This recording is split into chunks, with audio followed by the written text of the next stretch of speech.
বানাবো পাঁঠার মাংসের পাতলা ঝোল আলু আর কাঁচা লঙ্কা দিয়ে একদম সিম্পলভাবে। প্রথমেই মাংসটাকে খুব ভালো করে ধুয়ে নিয়ে জল ঝরিয়ে নিয়েছি।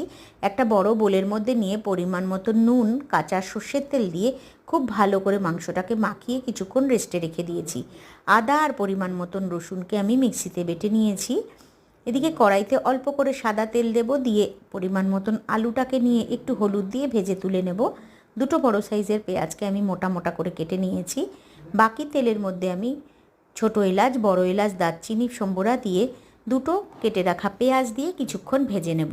পেঁয়াজটা যখন নরম হয়ে আসবে তখন কাঁচা লঙ্কা দিয়ে দেবো পরিমাণ মতন, আর পেস্ট করে রাখা আদা রসুন পেস্টটা দিয়ে দেবো। কিছুক্ষণ কষিয়ে নেওয়ার পরে জিরে ধনের গুঁড়ো দিয়ে দেবো বড় চামচের 1 চামচ, কয়েকটা তেজপাতা ছিঁড়ে দিয়ে দেবো। কাঁচা মাংসটা যে মাখিয়ে রেখেছিলাম সেটা দিয়ে খুব ভালো করে কষাবো। ওদিকে আমি বাটিতে গরম জল বসিয়ে নিয়েছি, আমি গরম জলটাই ইউজ করব। পরিমাণ মতন হলুদ দিয়ে দিয়েছি, আর কিছুক্ষণ কষানোর পরে যখন মাংসের থেকে তেলটা ছেড়ে দেবে তখন দিয়ে দেব আলু।